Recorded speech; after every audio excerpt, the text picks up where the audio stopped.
Hey, what is up, guys? This video is just an overview of the due diligence that we did when we were checking out the Casper ICO on CoinList. Robin is going to take you through the general concept overview and kind of the big picture of Casper. Zach is going to go through the partnerships, and I'm going to go through the tokenomics as well as the BitZ future that's currently trading. After that, we're just going to wrap it up with a quick chat. And if you like what we do, or indeed want to berate us, please follow us on Twitter at Brokenomics, and there's some deals and bonuses there for you guys in the description if you're interested on some crypto sites. So with that, I'm going to hand you over to Robin, and yeah, thanks very much. Cheers, lads. Casperlabs. The big picture. Casperlabs claims to be the first blockchain built on enterprise adoption. Shout out to Cardano, shout out to Algorand, shout out to Ripple, and shout out to Flow. Obviously, there are other blockchains that capture the enterprise market. However, Casperlabs claims to be standing out. And that's because they have a pure proof of stake layer one solution built from scratch. They don't use the Ethereum VM. They've built their own, which uses WebAssembly, meaning you can build full applications on their blockchain.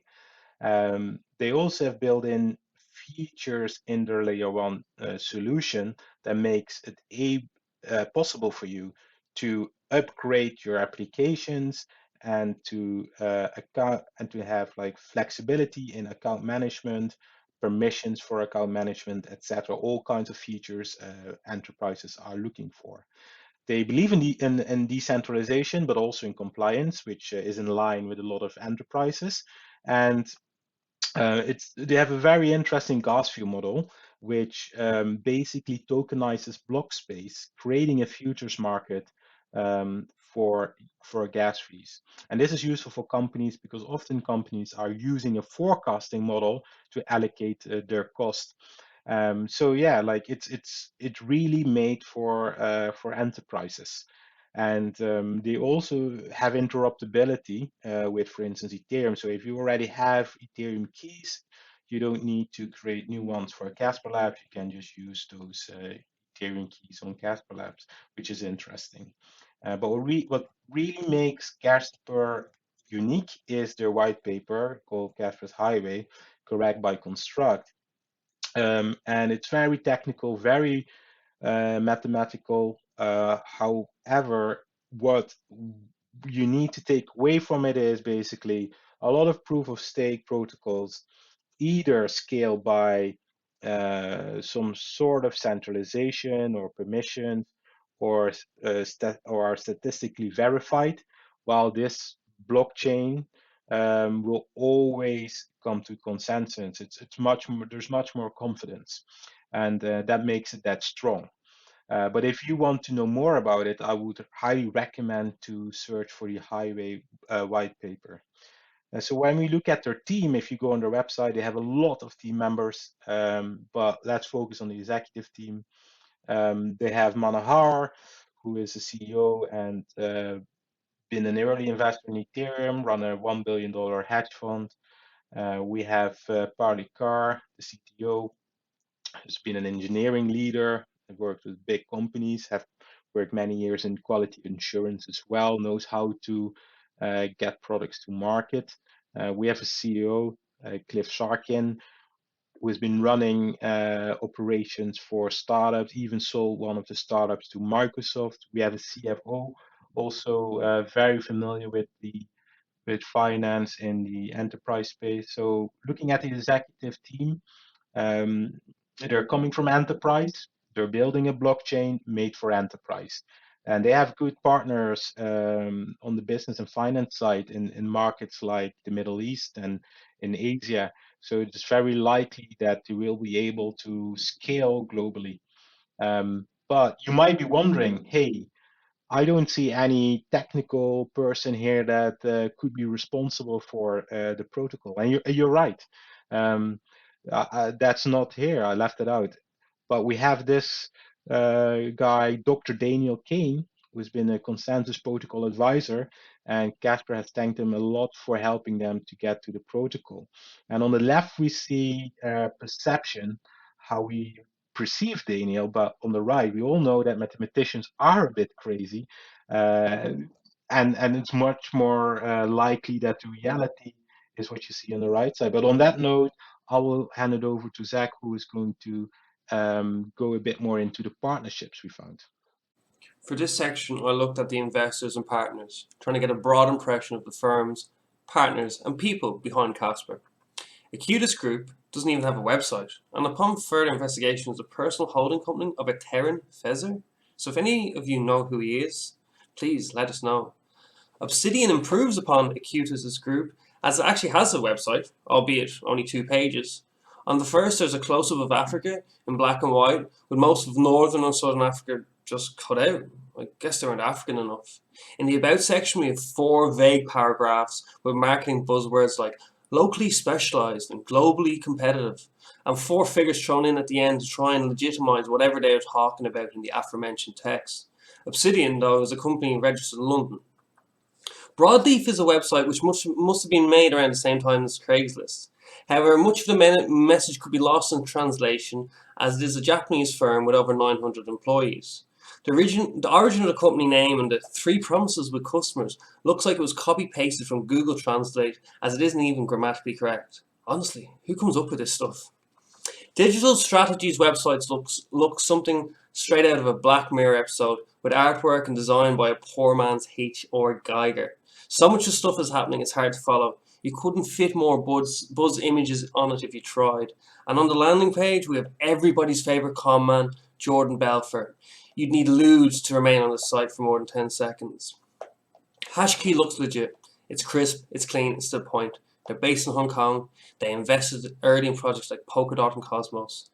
And I can't really fault the website. This is the standard I'd expect. Finally, Sparklabs has some very well respected people in the community like Charlie Lee, who needs no introduction as he's creative of Litecoin, and Ryan Selkis, who's been around the community for ages and offers lots of insight with his handle 2BitIdiot. This is just a brief overview of what you find when you delve a little bit deeper into who is behind Casper and the partnerships they have. I encourage you all to delve deeper before investing your hard-earned money into the hands of these people. Now I'm going to pass you on to Ian for Tokenomics. Hey, so I'm just going to do a quick run through of the tokenomics and then have a little chat about the Casper IOU and Casper 6 that are trading on Bitz at the moment.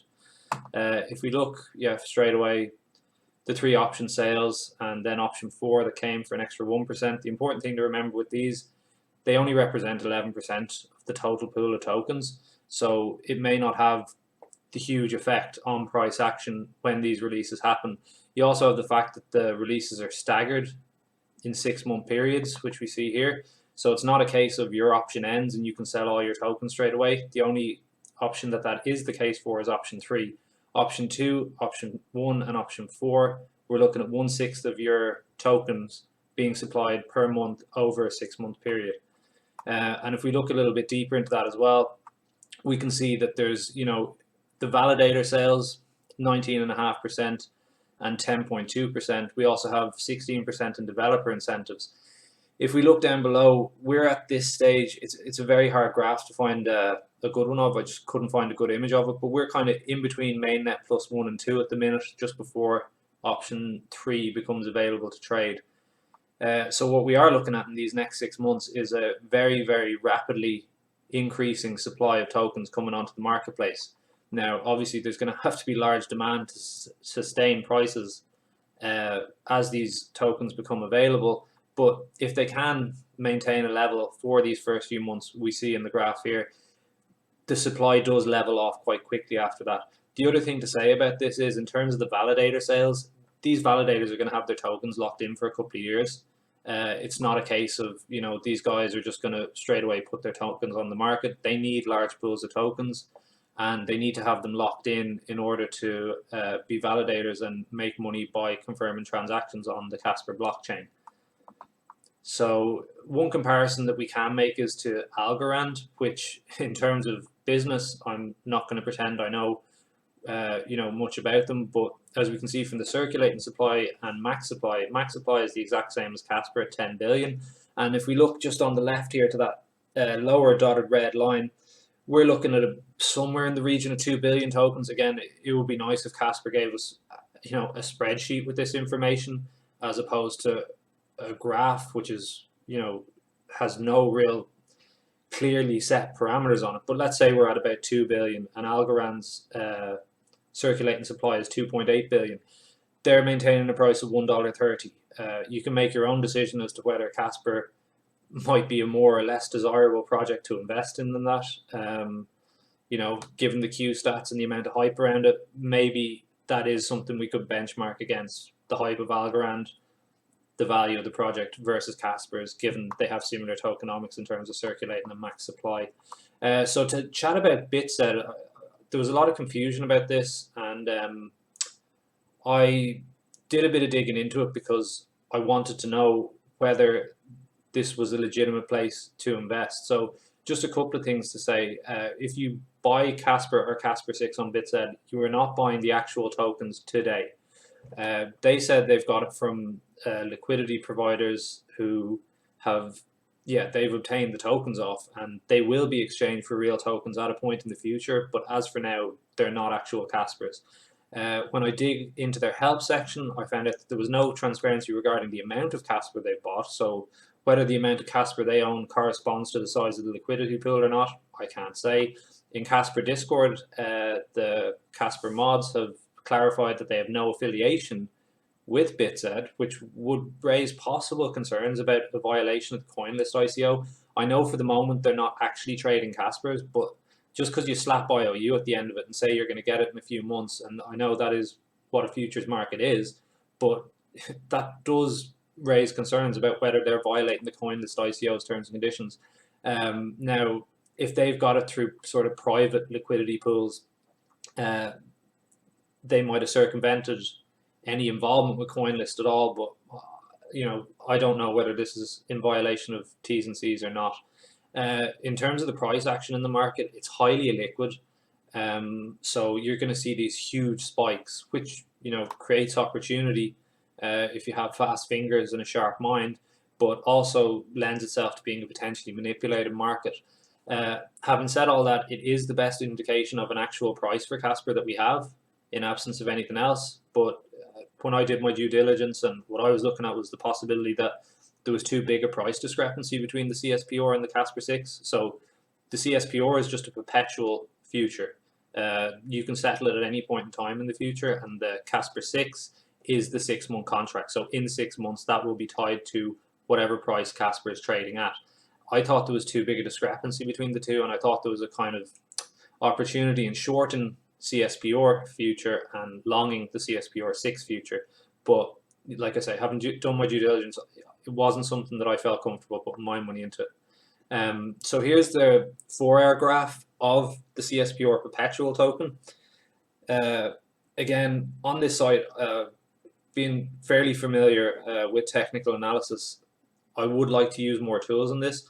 The one thing I can point out is that we seem to be making higher bases. So we had the original base formed after the huge run up and the spike up past up at $12. We had a base formed around the 80-cent mark. We then formed another much longer base around $2. Then we had another run up to 7. People chased, got burnt, and now we're forming another base around the 3 level. I think last time I checked was, I think last night it was around the 350 mark still. So yeah, it will be great, especially given the fact that there's 2 large, successful institutional investors who are heading up this Casper project, and they're going to have a lot of tokens that, like, you know, they're going to want to cash in some of their gains, I assume, over the next few months. It would be really nice to get a proper graph on a proper platform for this and actually do a thorough technical analysis on it in terms of like using things like anchored VWAPs, because this is what these institutional guys will be using to liquidate their positions. It's, you know, a well-known institutional tool, and that's what these guys operate in. So I think particularly with Casper, that'll be a very, very interesting indicator to watch. And yeah, if you guys want to see a video on that at some stage in the future, maybe when we can get a graph like this on TradingView, I'd be very happy to do it. Okay, thanks very much everybody for watching the video so far. We're just going to have a brief chat about what we think about it. So where do we see Casper like going forward? What do we see it needs to do? Like, yeah, well, I really see it, Zach, as a more long-term play than a short-term play, right? It's listing start of May. and there's a huge hype, and it was like an oversubscribed ICO. But realistically, for me, it looks like a B2B project.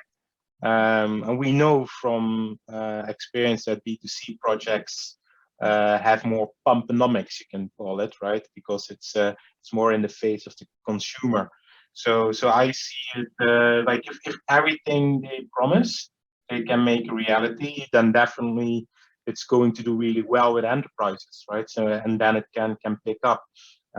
But we know also how enterprises are. They take things easy, and they want to see how things develop before they go all in on something. So I see more as a long-term play, but a solid one, really. Ian, you've been looking at the tokenomics and a bit on Bitz. What's your feeling around Casper? Yeah, like I just want to see what I want to see from Casper is that, and we haven't seen it yet, is that they're able to sell the company to businesses the way they've sold it to us as investors. I mean, so many investors are very, very excited about it, but every time you hear an announcement from Cspr, it seems to be a partnership that they're paying someone else money to do something. I want to see some money coming in the door. I want to see some business development, and I want to see them moving forward and announcing partnerships that are actually going to make them money. Because even on, like, when Zach looked over the partnerships, like, these were all appearing to be like people who were early investors in the project, and nothing in terms of, you know, here's us getting, for instance, you know, a car manufacturer on board to verify that car parts are legitimate, or a service history of their cars is legitimate in the blockchain. There's been nothing like that so far, and for now maybe that's fine, but you know, in the next few months, like, I want to see some concrete money coming in the door, and that's basically it. Like, the question comes down to, I guess they seem to be hinging on this Casper Highway as their USP, and I don't know, like, you know, Zach, what you think about that, but for me, is there enough there yet? I don't know.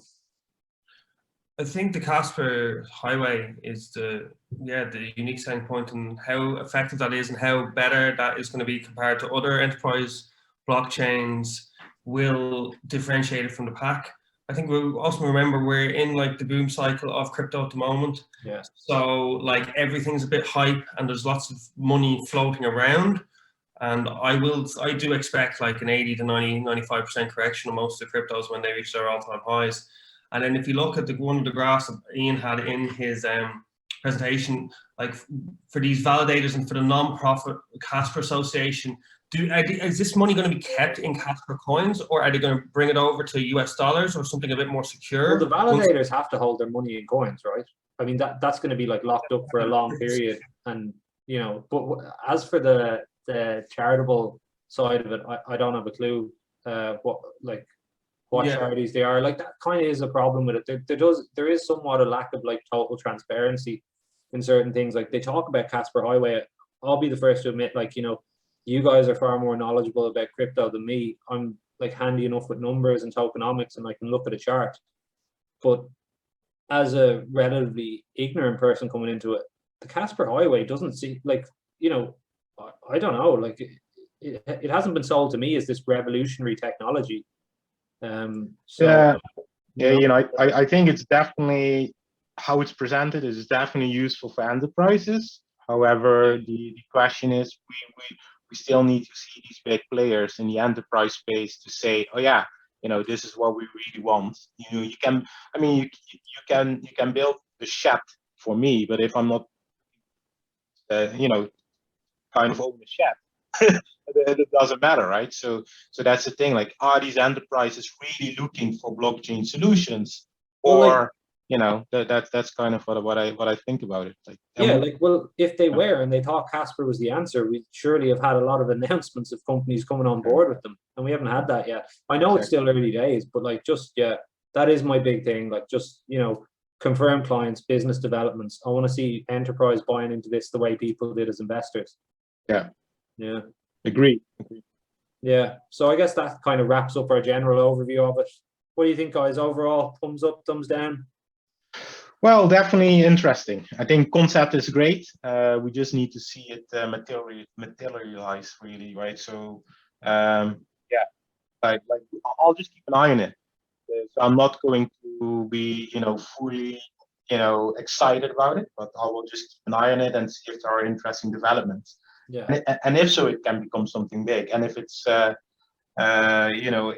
if it doesn't happen within the next year, like you said, then it could be a bit of a bad sign for the project. Yeah, for sure. Well, thanks for that, guys. And just, yeah, give us a follow on Twitter. Like the video and follow us on YouTube. And let us know if there's any other projects you like done. And also, if, anything else you want reviewed. Or, as well, let us know if we missed anything. If we missed some important points on Casper, give us a shout and let us know. Thanks for watching and taking the time. Much appreciated. Cheers, lads. See you. Cheers. See ya. Bye-bye.